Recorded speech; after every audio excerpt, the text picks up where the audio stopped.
সুপ্রিয় শিক্ষার্থী বন্ধুরা, আসসালামু আলাইকুম। আজকের এই ভিডিওতে আমি এইচএসসি 2025 সালের পরীক্ষার্থীদের জন্য ইসলামের ইতিহাস ও সংস্কৃতি প্রথম পত্র থেকে কিছু গুরুত্বপূর্ণ এমসিকিউ সাজেশন তুলে ধরব এবং দ্বিতীয় পত্রের ভিডিওটা আগামীকালকে আপলোড করা হবে। তো দ্বিতীয় পত্রের ভিডিও দেখতে তোমরা অবশ্যই চ্যানেলটি সাবস্ক্রাইব করে রাখো এবং অন্যান্য যে সাবজেক্টগুলো আছে সেই সাবজেক্টের এমসিকিউ সাজেশন সহ অন্যান্য সাজেশনের ভিডিওগুলো দেখতে তোমরা ডেসক্রিপশনে থাকা প্লেলিস্টটি চেক করো। এইচএসসি 2025 নামে প্লেলিস্টটি চেক করলে তোমরা সেখানে তোমাদের যাবতীয় সাজেশনের ভিডিওগুলো তোমরা পেয়ে যাবে। তো বন্ধুরা, কথা না বাড়িয়ে চলো আজকে ক্লাসে সরাসরি চলে যাওয়া যাক। তো এটা হচ্ছে এইচএসসি 2025 পরীক্ষার্থীদের জন্য ইসলামের ইতিহাস ও সংস্কৃতি প্রথম পত্র। তো বন্ধুরা, আমরা প্রথম অধ্যায় প্রাক ইসলামী আরব, এখান থেকে কিছু প্রশ্ন দেখব। প্রথমে, প্রাক ইসলামী যুগকে আরবরা কি নামে অভিহিত করত? জাহিলিয়াত যুগ নামে অভিহিত করত প্রাক ইসলামী যুগকে। প্রাক ইসলামী যুগে আরব সমাজে নারীদের অবস্থা ছিল অত্যন্ত করুণ অবস্থা ছিল। সেই সময়ে কাবাঘর নির্মাণ করেছিলেন হযরত ইব্রাহিম আলাইহিসসালাম ও হযরত ইসমাইল আলাইহিসসালাম। প্রাক ইসলামী আরবরা প্রধানত কোন ধর্মে বিশ্বাস করত? পৌত্তলিকতা বা পৌত্তলিক ধর্মে ওনারা বিশ্বাস করতেন। আরবরা হজ পালন করত। ইসলাম পূর্ব যুগীয় আরবরা হজ পালন করত, অর্থাৎ ইসলামের আগে রাসূল সাল্লাল্লাহু আলাইহি ওয়াসাল্লামের আগ থেকেও কিন্তু হজ পালন ছিল। যাই হোক, কালের বিবর্তনে সেটা পরিপূর্ণ ভাবে সেটা উঠে যায়, বিলুপ্ত হয়ে যায়, যার ফলশ্রুতিতে কিছুদিন পর অর্থাৎ রাসূল সাল্লাল্লাহু আলাইহি ওয়াসাল্লামের আবির্ভাবের পর তো আবারও সঠিক নিয়মে এই কাবাঘরের তওয়াফ শুরু হয় ভালো করে। কাবাঘরের ভিতরে কয়টি মূর্তি স্থাপিত ছিল? 360টি মূর্তি ছিল। প্রাক ইসলামী আরবে কাবাঘরের তত্ত্বাবধানে নিয়োজিত ছিল হাশিম বংশ। প্রাক ইসলামী আরবে সামাজিক অস্থিরতার কারণ ছিল গোত্রীয় বিভাজন। আরবদের মধ্যে সবচেয়ে সম্মানজনক কাজ ছিল ব্যবসা করা। ব্যবসায়ীদেরকে খুব বেশি সম্মান দেওয়া হতো। জাহেলিয়াত শব্দের অর্থ হচ্ছে অজ্ঞতা। জাহেলিয়াত শব্দের অর্থ কি? অজ্ঞতা। প্রাক ইসলামী আরবে মেয়েদের জীবন্ত কবর দেওয়া হতো কেন? কুসংস্কারের কারণে। উকাস মেলা কোথায় অনুষ্ঠিত হতো? উকাজেই উকাস মেলা হতো। আরবের সাহিত্যের প্রধান মাধ্যম ছিল কবিতা। আরবের প্রথম সাহিত্যের প্রধান মাধ্যম কি ছিল? কবিতা। প্রাক ইসলামী আরবে আর্থিক লেনদেনের মাধ্যম ছিল ধাতব মুদ্রা। মুত্তালিব, হাশিম ইত্যাদি ছিল গোত্রনাম। মুত্তালিব, হাশিম ইত্যাদি ছিল গোত্রনাম। প্রাক ইসলামী আরবে গোত্রভিত্তিক সমাজ ব্যবস্থা ছিল বংশানুক্রমিক। জাহেলি যুগের সবচেয়ে প্রচলিত অপরাধ ছিল হত্যা করা। আয়ামুল আরব বলতে বোঝায় আরবদের যুদ্ধ। প্রাক ইসলামী আরবে শিক্ষার অবস্থা ছিল নগণ্য। ইসলাম পূর্ব আরবের বিখ্যাত ব্যবসায়িক শহর ছিল মক্কা। প্রাক ইসলামী যুগে নারীদের বিবাহ ছিল একাধিক স্বামীর অনুমতি। উকাস মেলায় আরবরা কি করত? কবিতা প্রতিযোগিতা করত। উকাস মেলাতে কবিতা আবৃত্তি বা কবিতা প্রতিযোগিতা করা হতো। আরবদের জাতীয় ও ধর্মীয় কেন্দ্র ছিল কাবা। কাবাঘরকে তত্ত্বাবধায়ক পরিবার ছিল বনু হাশিম গোত্র। ইসলাম পূর্ব আরবে রাজনৈতিক নেতৃত্ব ছিল গোত্রপতিদের হাতে। কাবাঘরে মূর্তি পূজা চালু হয় হুজাই ইবনে কিলাবের মাধ্যমে। হযরত মুসা আলাইহিস সালামের সময় জাহেলি আরব সমাজে মানুষের মধ্যে প্রধান বিভক্তি ছিল গোত্রীয় বিভক্তি ছিল তৎকালীন সময়ে। প্রাক ইসলামী আরবে ধর্মীয় একতা ছিল সম্পূর্ণ আংশিক উচ্চ পর্যায়ে, একেবারেই ধর্মীয় একতা ছিল না তখন। জাহিলি যুগে কবিদের মর্যাদা ছিল রাজাদের মতো। প্রাক ইসলামী যুগে কাবা ঘরের মধ্যে সবচেয়ে বড় মূর্তি ছিল হুবল। সবচেয়ে বড় মূর্তিটার নাম ছিল হুবল। হিজরি সন গণনা শুরু হয় 622 খ্রিস্টাব্দে। হিজরি সন শুরু হয়। ইসলামের আবির্ভাবের সময় আরবের শিক্ষিত মানুষের সংখ্যা ছিল অল্প। কাবা ঘরের দিকে মুখ করে প্রার্থনার প্রচলন ছিল ইহুদিদের মধ্যে, খ্রিস্টানদের মধ্যে, পৌত্তলিক আরবদের মধ্যে কাবা ঘরের দিকে মুখ করে প্রার্থনার প্রচলন ছিল পৌত্তলিক আরবদের মধ্যে। প্রাক ইসলামী আরবে সামাজিক মর্যাদা নির্ধারিত হতো গোত্র ও বংশ অনুযায়ী। উকাজ হলো একটি মেলার নাম। কাবাগর কোথায় অবস্থিত? মক্কায় অবস্থিত। ইসলাম পূর্ব আরবে দাসপ্রথা ছিল প্রচলিত, খুবই প্রচলিত ছিল দাসপ্রথা। হযরত ইব্রাহিম আলাইহিস সালামের কাবা নির্মাণের সহযোগিতা ছিল ইসমাইল আলাইহিস সালাম। প্রাক ইসলামী যুগে কাবা ঘরে পূজার উদ্দেশ্যে আনা হতো মূর্তি। ইসলাম পূর্ব আরবে রাজনৈতিক নেতৃত্ব ছিল গোত্র নেতাদের হাতে। ইসলাম পূর্ব আরবে রাজনৈতিক নেতৃত্ব ছিল আরব বা গোত্র নেতাদের হাতে। এবার আমরা দ্বিতীয় অধ্যায় হযরত মুহাম্মদ সাল্লাল্লাহু আলাইহি সাল্লাম, এই অধ্যায় থেকে আরো কিছু প্রশ্ন দেখব। হযরত মুহাম্মদ সাল্লাল্লাহু আলাইহি সাল্লাম জন্মগ্রহণ করেন 570 খ্রিস্টাব্দে। হযরত মুহাম্মদ সাল্লাল্লাহু আলাইহি সাল্লামের পিতার নাম আব্দুল্লাহ, হযরত মুহাম্মদ সাল্লাল্লাহু আলাইহি সাল্লামের মাতার নাম আমেনা। এই প্রশ্নগুলো মনে হতে পারে যে আসবে না, তারপর অনেক সময় দেখা যায় যে এই প্রশ্নগুলো আসে। যাই হোক, কোনোটাই বাদ দেওয়া যাবে না। হযরত মুহাম্মদ সাল্লাল্লাহু আলাইহি সাল্লাম কোথায় জন্মগ্রহণ করেন? মক্কায়। হযরত মুহাম্মদ সাল্লাল্লাহু আলাইহি সাল্লামের দুধ মায়ের নাম হালিমা। এই প্রশ্নটা অনেক ইম্পর্টেন্ট। হযরত মুহাম্মদ সাল্লাল্লাহু আলাইহি সাল্লাম শিশু অবস্থায় কত বছর বয়সে মাতৃহীন হন? এটাও ইম্পর্টেন্ট, 6 বছর বয়সে। মুহাম্মদ সাল্লাল্লাহু আলাইহি সাল্লাম কত বছর বয়সে প্রথম বাণিজ্য সফরে যান? 12 বছর বয়সে তার চাচার সাথে বাণিজ্য সফরে যান। এবং খুব বড় একটা ঘটনা ঘটে, যেটা কিনা ইতিহাসে এখনো সাক্ষী হয়ে আছে, সাহাবা গাছ। আর সাহাবা গাছ যারা দেখো নাই তারা অবশ্যই বর্তমান সময়ে অনলাইনে ইউটিউবে তুমি যে কোনো জায়গায় সাহাবা গাছ লিখে সার্চ দিলে তোমরা সেই গাছটি দেখতে পাবে। ঠিক আছে, এটা তার বয়সে তৎকালীন সময় একটা মৃত গাছ জীবিত হয়েছিল, ওনার মজেজা ছিল এটা। সুবহানাল্লাহ। হযরত খাদিজা রাদিয়াল্লাহু আনহার সঙ্গে বিবাহ হয় কত বছর বয়সে? 25 বছর বয়সে বিবাহ হয়। হযরত খাদিজা রাদিয়াল্লাহু আনহা ছিলেন একজন বণিক, ব্যবসায়ী। হেরা গুহায় হযরত মুহাম্মদ সাল্লাল্লাহু আলাইহি সাল্লাম কত বছর বয়সে ওহী লাভ করেন? তিনি 40 বছর বয়সে ওহী লাভ করেন। সর্বপ্রথম ওহী নাজিল হয় সূরা আলাকের আয়াত দিয়ে। সর্বপ্রথম মুসলমান হন খাদিজা রাদিয়াল্লাহু আনহা। পুরুষদের মধ্যে প্রথম ইসলাম গ্রহণ করেন আবু বকর রাদিয়াল্লাহু আনহু। হিজরত পূর্ব মুসলমানদের আশ্রয় দেয় কোন নগর? ইয়াসরিব হিজরত পূর্বে মুসলমানদের আশ্রয় দেন। হিজরতের সময় রাসূল সাল্লাল্লাহু আলাইহি ওয়াসাল্লাম কার সঙ্গে ছিলেন? আবু বকর রাদিয়াল্লাহু আনহুর সাথে ছিলেন। কবে হিজরত সম্পন্ন হয়? 622 খ্রিস্টাব্দে। ইসলামের প্রথম যুদ্ধ কোনটি? বদর যুদ্ধ। বদর যুদ্ধ হয় 2রা হিজরিতে। উহুদ যুদ্ধ হয় 3রা হিজরি। খন্দক যুদ্ধের অন্য নাম হলো আজহাবের যুদ্ধ। হুদাইবিয়ার সন্ধি হয় 6 হিজরি। হযরত মুহাম্মদ সাল্লাল্লাহু আলাইহি ওয়াসাল্লাম কতবার হজ করেছেন? একবার হজ করেছেন। বিদায় হজ অনুষ্ঠিত হয় 10 হিজরিতে। রাসূলুল্লাহ সাল্লাল্লাহু আলাইহি ওয়াসাল্লাম ইন্তেকাল করেন 632 খ্রিস্টাব্দে। ইন্তেকালের সময় রাসূল সাল্লাল্লাহু আলাইহি ওয়াসাল্লামের বয়স ছিল 63 বছর। রাসূলুল্লাহ সাল্লাল্লাহু আলাইহি ওয়াসাল্লামের কবর কোথায়? মদিনায়। রাসূল সাল্লাল্লাহু আলাইহি ওয়াসাল্লামের সবচেয়ে প্রিয় স্ত্রী কে ছিলেন? আয়েশা রাদিয়াল্লাহু আনহা। ইসলামের প্রথম মসজিদ কোনটি? মসজিদে কুবা হচ্ছে ইসলামের প্রথম মসজিদ। মদিনায় রাষ্ট্রীয় সংবিধান পরিচিত মদিনার সনদ নামে। বিদায় হজে রাসূল সাল্লাল্লাহু আলাইহি ওয়াসাল্লামের ঘোষণা দেন সব মুসলমান ভাই ভাই। রাসূলুল্লাহ সাল্লাল্লাহু আলাইহি ওয়াসাল্লামের জীবনীকে বলা হয় সিরাত।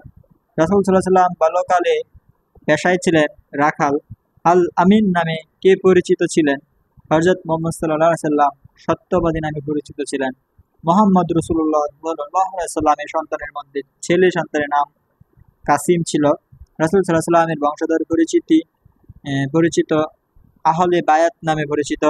রাসূল সাল্লাল্লাহু আলাইহি ওয়াসাল্লাম কতজন স্ত্রী বিবাহ করেন? 9 জন। রাসূল সাল্লাল্লাহু আলাইহি ওয়াসাল্লামের হিজরতের উদ্দেশ্য ছিল ধর্মপ্রচার ও নিরাপত্তা। হিজরতের সময় রাসূল সাল্লাল্লাহু আলাইহি ওয়াসাল্লাম কোথায় আশ্রয় নেন? সৌর গুহা। বদর যুদ্ধে মুসলমানদের সংখ্যা ছিল 313 জন। ইসলামের প্রচারে রাসূল সাল্লাল্লাহু আলাইহি ওয়াসাল্লামের প্রধান বৈশিষ্ট্য ছিল ধৈর্য ও সদ্ব্যবহার। এবার আমরা তৃতীয় অধ্যায় খোলাফায়ে রাশিদিন থেকে প্রশ্ন দেখব। খুব ইম্পর্টেন্ট কোশ্চেনগুলো তোমাদের জন্য দেওয়া হচ্ছে। খোলাফায়ে রাশিদিন বলতে বোঝায় 4 জন খলিফাকে বোঝানো হয়। প্রথম খলিফা ছিলেন আবু বকর রাদিয়াল্লাহু আনহু। আবু বকর রাদিয়াল্লাহু আনহু খলিফা নির্বাচিত হন হিজরি 11। আবু বকর রাদিয়াল্লাহু আনহুর খিলাফত কাল ছিল 2 বছর 3 মাস। কুরআন প্রথম গ্রন্থকারে লিপিবদ্ধ করা হয় আবু বকর রাদিয়াল্লাহু আনহু। সুলাইমান মুসাইলিমাকে পরাজিত করা হয়, এখানে একটু লেখার উল্টাপাল্টা হয়ে গেছে, মুসাইলিমাকে পরাজিত করা হয় জামামার যুদ্ধে। দ্বিতীয় খলিফা ছিলেন উমর রাদিয়াল্লাহু আনহু। উমর রাদিয়াল্লাহু আনহু খলিফা হন 13 হিজরিতে। উমর রাদিয়াল্লাহু আনহু এর খিলাফত কাল ছিল 10 বছর 6 মাস। উমর রাদিয়াল্লাহু আনহু প্রথম কোন দপ্তর চালু করেন? পুলিশ দপ্তর চালু করেন তিনি। হিজরি সনের প্রবর্তন করেন উমর রাদিয়াল্লাহু আনহু। আমিরুল মুমিনিন উপাধিতে প্রথম গ্রহণ করেন আমিরুল মুমিনিন উমর রাদিয়াল্লাহু আনহু। জেরুজালেম বিজয় করেন উমর রাদিয়াল্লাহু আনহু। উমর রাদিয়াল্লাহু আনহু শহীদ হন মদিনায়। তৃতীয় খলিফা ছিলেন উসমান রাদিয়াল্লাহু আনহু। উসমান রাদিয়াল্লাহু আনহু এর খিলাফত কাল ছিল 12 বছর 6 মাস। উসমান রাদিয়াল্লাহু আনহু কতবার হিজরত করেন? 2 বার। কোরআনের সর্বজনীন প্রতিলিপি প্রস্তুত করেন উসমান রাদিয়াল্লাহু আনহু। উসমান রাদিয়াল্লাহু আনহু শহীদ হন 35 হিজরিতে। চতুর্থ খলিফা ছিলেন আলী রাদিয়াল্লাহু আনহু। বন্ধুরা, এবার যদি তোমাদেরকে একটা কথা বলি, তোমরা অনেক হয়তো ভিডিও দেখো কিন্তু চ্যানেল সাবস্ক্রাইব করছো না, এতে অনেক কষ্ট পেলাম যে এই বিষয়টা লক্ষ্য করে। তো আশা করি তোমরা যারা যারা ভিডিও দেখতেছো প্রত্যেকে চ্যানেলটি সাবস্ক্রাইব করবে, এটা তোমাদের কাছে আমার একটা ছোট্ট চাওয়া। তো এই চাওয়াটা তোমরা অবশ্যই পূরণ করে দিবে।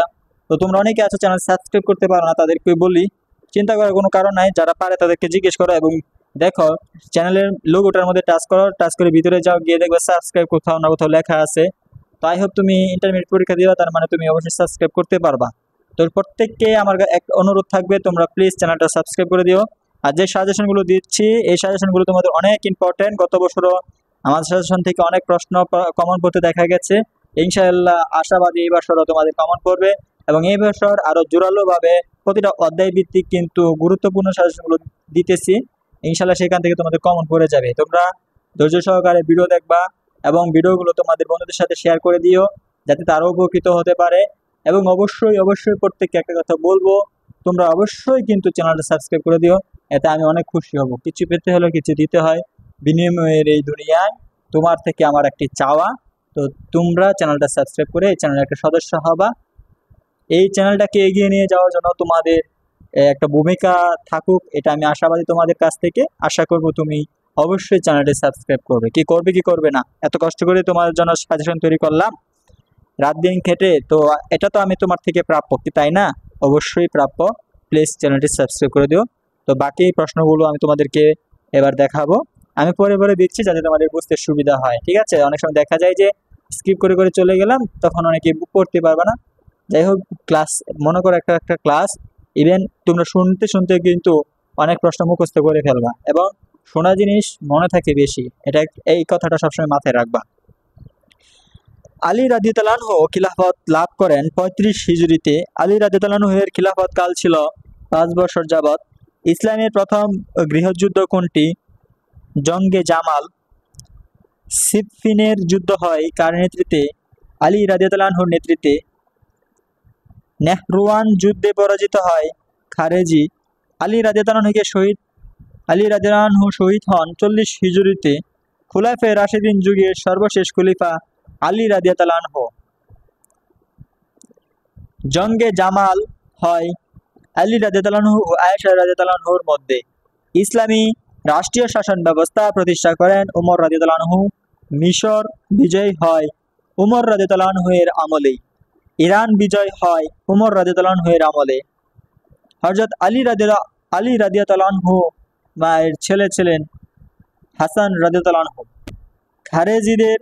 খারেজিদের উত্থান ঘটে আলী রাদিয়াল্লাহু আনহু এর আমলেই। জামা কুরআন পদবী কাকে বলা হয়? জামা কুরআন পদবী পান উসমান রাদিয়াল্লাহু আনহু। ইসলামের শুরা ভিত্তিক শাসন ব্যবস্থা প্রথম চালু করেন আলী রাদিয়াল্লাহু আনহু। যাকাত আদায়ে অস্বীকৃতি দানকারীদের বিরুদ্ধে যুদ্ধ করেন আবু বকর রাদিয়াল্লাহু আনহু। প্রথম সরকারি কোষাগার স্থাপন করেন উমর রাদিয়াল্লাহু আনহু। সিদ্দিক উপাধি পান আবু বকর রাদিয়াল্লাহু আনহু। ফারুক উপাধি পান উমর রাদিয়াল্লাহু আনহু। উসমান রাদিয়াল্লাহু আনহু এর গোত্রের ছিলেন বনু উমাইয়া ছিলেন উসমান রাদিয়াল্লাহু আনহু এর গোত্রের। এবার আমরা উমাইয়া খিলাফত দেখব। চতুর্থ অধ্যায়। উমাইয়া খিলাফতের প্রতিষ্ঠাতা ছিলেন মুয়াবিয়া ইবনে আবু সুফিয়ান। উমাইয়া খিলাফতের প্রথম রাজধানী ছিল দামেস্ক। মুয়াবিয়া রাদিয়াল্লাহু আনহু খিলাফত স্থাপন করেন 40 হিজরিতে। উমাইয়া বংশ ছিল বনু উমাইয়া। উমাইয়া খিলাফতের সর্বোচ্চ সময়কাল ছিল উমর ইবনে আব্দুল আজিজের আমলে। কার শাসনামলে? কারবালার মর্মান্তিক ঘটনা ঘটে ইয়াজিদের আমলে। কারবালার ঘটনায় শহীদ হন হযরত হুসাইন রাদিয়াল্লাহু আনহু। কারবালার ঘটনা ঘটে 61 হিজরিতে। উমাইয়া খিলাফতের সর্বোচ্চ প্রশাসনিক কেন্দ্র ছিল দামেস্ক। মালভূমির জাহাজ আবিষ্কার করেন আব্দুল মালিক। মুদ্রা সংস্কার করেন আব্দুল মালিক। প্রথম আরবি মুদ্রা প্রচলন করেন আব্দুল মালিক। দারুল তরজমা প্রতিষ্ঠা করেন আব্দুল মালিক। ইয়াসিন জ্যোতির্বিদ্যার সূচনা হয় উমাইয়া খিলাফতেই। প্রথম ইসলামী নৌবাহিনী গঠন করেন মুয়াবিয়া। ইসলামিক খিলাফতের প্রথম বংশানুক্রমিক শাসন শুরু হয় উমাইয়া খিলাফতে। উমাইয়া খিলাফতের পতন ঘটে 132 হিজরিতে। উমাইয়া খিলাফতের পতন ঘটে আব্বাসীদের হাতে। উমাইয়া শাসকগণ মোট ছিল 14 জন। উমাইয়া খিলাফতের শেষ খলিফা ছিলেন মারওয়ান ইবনে মুহাম্মদ। কুরআনের ব্যাখ্যা ও তাফসীরমূলক কাজ প্রসার লাভ করে উমাইয়া যুগে। মসজিদে কুবা সম্প্রসারণ করেন ওয়ালিদ। আন্দালুস মানে স্পেন বিজয় করেন তারিক বিন জিয়াদ। তিনি স্পেন বিজয় করেন এবং তারিক বিন জিয়াদের অনেক ঘটনা, স্পেন বিজয়ের মুমূর্ষ দুঃসাহসিক ঘটনা, ইতিহাস, এগুলোর শরীরের লুম জাগিয়ে তোলে এবং প্রত্যেকটা যুবককে এরকম জিহাদি অর্থাৎ দেশপ্রেমী করে গড়ে তোলে। এবং ওনার এই তারিক বিন জিয়াদের ঘটনা তোমরা অবশ্যই পড়বা, তাহলে তোমরা বুঝতে পারবে যে মুসলমানদের ভিতরে কতটা উদ্যম সাহস লুকিয়ে আছে, যেটা জাগ্রত করলে তারা শুধু স্পেন নয় পুরো বিশ্বটাকেই বিজয় করতে পারে। ইনশাল্লাহ এক সময় আমরা মুসলিমরা আমরা পুরো বিশ্বটাকে জয় করব। আফ্রিকার গভীর অঞ্চল জয় করেন উকবা ইবনে নাফি। উমাইয়া খলিফাদের আমলে ইসলামে সর্বাধিক বিস্তার লাভ করে আফ্রিকা ও ইউরোপে। উমাইয়া খলিফা ওয়ালিদের সময়ে প্রধান সেনাপতি ছিলেন কাসিম। ইসলামের সবচেয়ে সুশাসক উমাইয়া খলিফা উমর ইবনে আব্দুল আজিজ। উমাইয়া খিলাফতের সবচেয়ে জ্ঞানবান খলিফা ছিলেন উমর ইবনে আব্দুল আজিজ। এই পর্যায়ে একটা কথা বলি, তোমরা বহুপদী প্রশ্ন কি বুঝো? বহুপদী প্রশ্ন মানে একটা উদ্দীপক থাকবে বা একটা প্রশ্ন থাকবে, নিচে কোনটা সঠিক 1, 2, 3, এগুলোকে বলা হয় বহুপদী প্রশ্ন। তো বন্ধুরা, বহুপদী প্রশ্নগুলো আমার সাজেশনে নেই। দেখা যায় যে পরীক্ষার মধ্যে 8 থেকে 12টা বা 6 থেকে 8টা, সর্বনিম্ন 8টা এমসিকিউ কিন্তু তোমার বহুপদী প্রশ্ন থেকে থাকে। কি থাকে না? অবভিয়াসলি থাকে। তো সেই ধরনের প্রশ্নগুলো কিন্তু এখানে রাখি নাই। তার জন্য তোমাদের কি করতে হবে, তোমাদের বোর্ড বই মানে মেন বইটা তোমাদের ভালো করে রিডিং করতে হবে, প্লাস তোমাদের গাইড বই আছে, সেই গাইড বইয়ের ভিতরে দেখবে অসংখ্য তোমার প্রশ্ন আছে। তো অবশ্যই তোমরা যারা ভালো করে রিডিং করেছো তারা কিন্তু বহুপদী প্রশ্নের আনসার করতে পারবে। আমি তোমাদেরকে সাজেস্ট করব তোমরা গাইড বইয়ের পাশাপাশি মেন বইটা বেশি পরিমাণে পড়ো এবং গাইড বইয়ের হেল্প নিয়ে সেই প্রশ্নগুলো সলভ করার চেষ্টা করো। ইনশাল্লাহ প্রশ্ন ঘুরে ফিরে আসে, কারণ ওই প্রশ্নগুলো তো ঘুরে ফিরে আসে। অপশনগুলো তো আমি যে অপশনগুলো রাখবো সেই অপশনগুলো নাও থাকতে পারে। ঠিক আছে, একটা প্রশ্ন থেকে অনেকগুলো বহুপদী প্রশ্নের কাজে হচ্ছে সেম টু সেম প্রশ্নগুলা। তো এই জন্য তোমাদের কাজ করতে হবে, তোমরা মেন বইটা ভালো করে পড়বা, বুঝে শুনে পড়বা। প্রশ্ন বা অপশন ঘুরে ফিরে আসলে তোমরা কিন্তু আনসার করতে পারবে। তাই এটা তোমাদের জন্য একটা টিপস রইল যে তোমরা অবশ্যই বহুপদী প্রশ্নের জন্য তোমরা বোর্ড বই এবং গাইড বইয়ের যে প্রশ্নগুলো আছে সেগুলো তোমরা সলভ করবা। ঠিক আছে, তো এই পর্যায়ে দেখো, ইসলামের স্বর্ণযুগের সূচনা হয় উমাইয়া যুগে। হজ পালনের সময় খলিফা মুয়াবিয়া রাদিয়াল্লাহু আনহুকে সম্মানিত করেন আয়েশা রাদিয়াল্লাহু আনহা। জিজিয়া কর আরোপ করা হতো অমুসলিমদের উপর। ইসলামী জাহাজ নির্মাণ শিল্প গড়ে ওঠে উমাইয়া আমলেই। স্পেনে উমাইয়া শাসন প্রতিষ্ঠিত হয় 711 খ্রিস্টাব্দে। মারওয়ান ইবনে মুহাম্মদ শহীদ হন মিশরে। উমাইয়া খিলাফতের শাসনকাল ছিল 89 বছর। 89 বছর উমাইয়া খিলাফতের শাসনকাল ছিল, দীর্ঘ একটা সময়। ইসলামী মুদ্রায় লা ইলাহা ইল্লাল্লাহ উৎকীর্ণ করেন আব্দুল মালিক। ইবনে ইসলামে প্রথম প্রশাসনিক বিভাগ প্রবর্তন করেন মুয়াবিয়া। উমাইয়া খিলাফতের আমলে ইসলাম প্রচার হয় আফ্রিকা ও ইউরোপে। দারুল ইসলাম শব্দের ব্যবহার শুরু হয় উমাইয়া আমলে। উমাইয়া খিলাফতের সময় ক্যালেন্ডার অনুযায়ী বর্ষ গণনা হতো আরবি হিজরি। এবার আমরা পঞ্চম অধ্যায় আব্বাসী খিলাফত দেখব।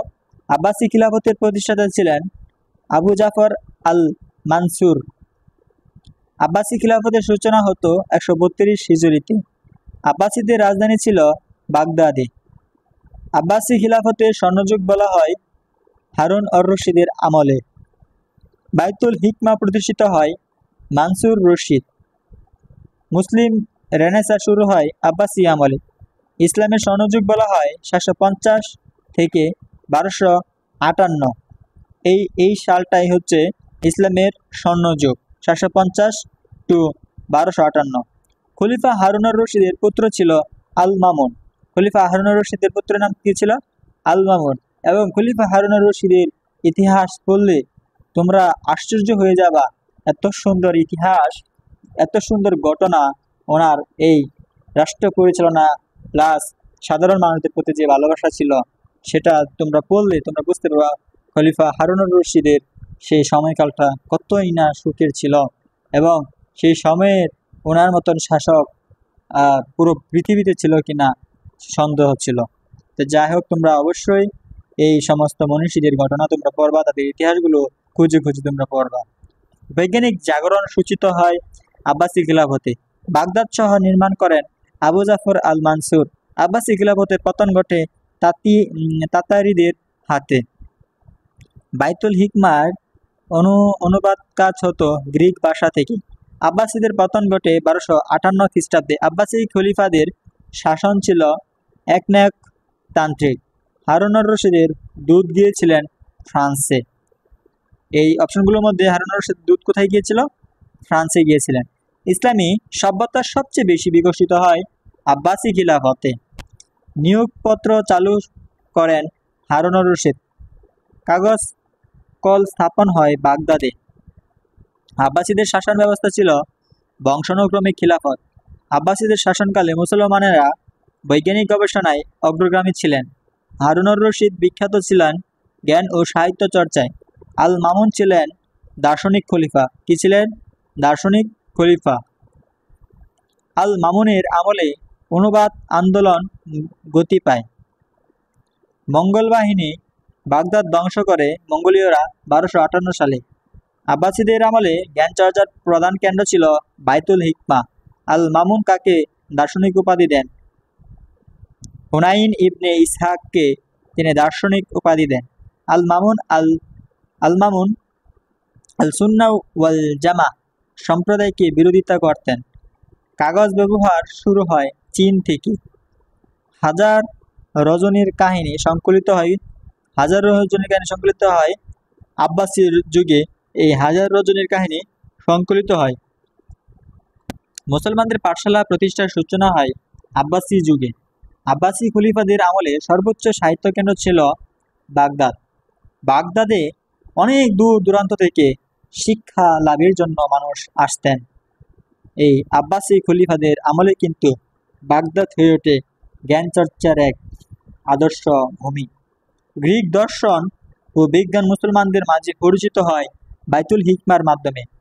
আল-কেমি বিকাশ লাভ করে আব্বাসী যুগে।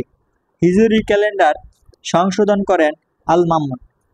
আব্বাসী খিলাফতের প্রশাসনিক ভাষা ছিল আরবি। আব্বাসী খলিফাদের মধ্যে সবচেয়ে জ্ঞানানুরাগী ছিলেন আল মামুন। বাইতুল হিকমা ছিল অনুবাদ ও গবেষণাগার। বাইতুল হিকমা কি ছিল? অনুবাদ ও গবেষণাগার। বাইতুল হিকমার শুরুর উদ্দেশ্য ছিল বিদেশি ভাষায় বই অনুবাদ করা। আব্বাসীদের শাসন পদ্ধতি ছিল কেন্দ্রীয় একনায়কতান্ত্রিক। আব্বাসী খিলাফতের পতনের ফলে জ্ঞানচর্চা কমে যায়। তো বন্ধুরা, এ পর্যায়ে আমরা এসএসসি 2025 পরীক্ষার্থীর জন্য ইসলামী ইতিহাস সংস্কৃতি প্রথম পত্রের কিছু গুরুত্বপূর্ণ একটা মডেল কোশ্চেন তৈরি করে রেখেছি। যাই হোক, অপশনগুলোর মধ্যে সঠিক উত্তরে কিন্তু বৃত্তভ্রট করা আছে। তো আমি চেয়েছিলাম যেন তোমরা এটার আনসার সমাধান দাও। যাই হোক, হয়তোবা সেটার আনসার শিট আমার কাছে পৌঁছানো অসম্ভব হয়ে যাবে, যার ফলে আমি আনসার দিয়ে দিচ্ছি। তো তোমরা দেখো তোমরা কতগুলো পারো। তো জাস্ট 30টা এমসিকিউ এখানে আছে মডেল হিসেবে, এগুলোও কিন্তু ইম্পর্টেন্ট, কিছুটা উপরের সাথে সাথে মিল আছে। হিজরতের পরে হযরত মুহাম্মদ সাল্লাল্লাহু আলাইহি ওয়াসাল্লাম কোথায় বসবাস করতেন? মক্কায় বাস করতেন। জাহেলিয়াত যুগে আরবরা কাকে সর্বোচ্চ সম্মানিত কবিকে? মুহাম্মদ সাল্লাল্লাহু আলাইহি ওয়াসাল্লামের পিতার নাম আব্দুল্লাহ। ইসলামের নবী সাল্লাল্লাহু আলাইহি ওয়াসাল্লাম কোন গোত্রে জন্মগ্রহণ করেন? কুরাইশ বংশে। হিজরতের অর্থ স্থানান্তর। ইসলাম প্রচারের সময় হযরত মুহাম্মদ সাল্লাল্লাহু আলাইহি ওয়াসাল্লামের বয়স ছিল 40 বছর। খোলাফায়ে রাশিদিনের সংখ্যা ছিল 4 জন। হযরত আবু বকর রাদিয়াল্লাহু আনহু খিলাফতের মেয়াদ ছিল 2 বছর। হযরত উমর রাদিয়াল্লাহু আনহু কত বছর খিলাফত করেন? বলতো 10 বছর। ইসলামী বর্ষপঞ্জি হিজরি সাল প্রবর্তন করেন হযরত উমর রাদিয়াল্লাহু আনহু। এটা একটা মডেল কোশ্চেন, টেস্ট হিসেবে রেখেছিলাম। যাই হোক, আনসারগুলো দিয়ে দিয়েছি। কুরআন সংকলন সম্পন্ন হয় হযরত উসমান রাদিয়াল্লাহু আনহুর আমলে। হযরত উসমান রাদিয়াল্লাহু আনহুকে বলা হয় জুন নুরাইন। হযরত আলী রাদিয়াল্লাহু আনহুর মূল শত্রু ছিল মুয়াবিয়া। উমাইয়া খিলাফতের প্রতিষ্ঠাতা ছিলেন মুয়াবিয়া। উমাইয়াদের রাজধানী ছিল দামেস্কে। কারবালার যুদ্ধ সংঘটিত হয় 61 হিজরিতে। আব্বাসী খিলাফতের সূচনা হয় 132 হিজরিতে। আব্বাসী খিলাফতের রাজধানী ছিল বাগদাদে। হারুন আর রশিদের শাসনকাল ছিল বিজ্ঞান ও শিল্পের উৎকর্ষতার কাল। বাইতুল হিকমা কোথায় প্রতিষ্ঠিত হয়? বাগদাদে। হাজার রজনীর গল্প রচিত হয় আব্বাসী যুগে, মনে আছে কিনা জানি না। আল মামুন ছিল দার্শনিক খলিফা। কাগজ কল স্থাপিত হয় কোথায়? বলতো বাগদাদে। মুসলিম জ্ঞান বিজ্ঞানের স্বর্ণযুগ শুরু হয় এই আব্বাসী যুগে। উমাইয়া শাসনের সময় মুসলমানরা ব্যবসা ও জিহাদে বেশি আগ্রহী ছিল। জাবির ইবনে হাইয়ান ছিলেন রসায়নবিদ। হারুন আর রশিদের সময়কার বিখ্যাত সাহিত্যকর্ম হচ্ছে আলিফ লাইলা। হযরত উমর রাদিয়াল্লাহু আনহু কোন যুগে শাহাদাত বরণ করেন? কোন যুগে, কোনো যুদ্ধে নয়। হযরত উমর রাদিয়াল্লাহু আনহু কোন যুদ্ধে শাহাদাত বরণ করেন? কোনো যুদ্ধেই নয়। আব্বাসীদের পতনের কারণ হচ্ছে দুর্বল প্রশাসন। বাইতুল হিকমার প্রতিষ্ঠা ছিল আল মামুন। তো বন্ধুরা, এই হচ্ছে তোমাদের ইসলামের ইতিহাস ও সংস্কৃতির প্রথম পত্রের সাজেশন। আশা করি এগুলো থেকে তোমাদের কমন পড়বে। দ্বিতীয় পত্রের ভিডিও আগামীকালকে আপলোড করে দিব। আর ভিডিওটা তোমরা যারা পরীক্ষার আগ মুহূর্তে দেখতেছো, তো তোমরা অবশ্যই প্লেলিস্ট চেক করলে সেই যাবতীয় ভিডিওগুলো তোমরা পেয়ে যাবে, এবং ডেসক্রিপশন বক্স চেক করলে সেখানে অন্যান্য ভিডিও লিঙ্ক তোমরা পেয়ে যাবা। তাই তোমাদেরকে বলবো তোমরা প্রত্যেকের চ্যানেলের সাথে থেকো। আপডেট ভিডিওগুলো পেতে অবশ্যই তোমরা চ্যানেলটি সাবস্ক্রাইব করে পাশে থেকে বেল আইকনটি প্রেস করে রেখো। এবং চাকরি নিয়োগ, চাকরি পরীক্ষার প্রস্তুতি, ভর্তি পরীক্ষার প্রস্তুতি সহ অন্যান্য বিষয়ে সাজেশনমূলক ভিডিও আমরা আপলোড করে থাকি, এবং ইসলামিক শর্টস ভিডিও আপলোড করে থাকি। আশা করি তোমরা চ্যানেলের সাথে থাকলে তোমাদের উপকার হবে ইনশাআল্লাহ। এই সাজেশনগুলো থেকে কমন পড়বে। তোমরা প্রত্যেককে চ্যানেলের সাথে থেকো। আর তোমার কাছে একটাই দাবি থাকবে, তোমরা অবশ্যই চ্যানেলটি সাবস্ক্রাইব করে দিও।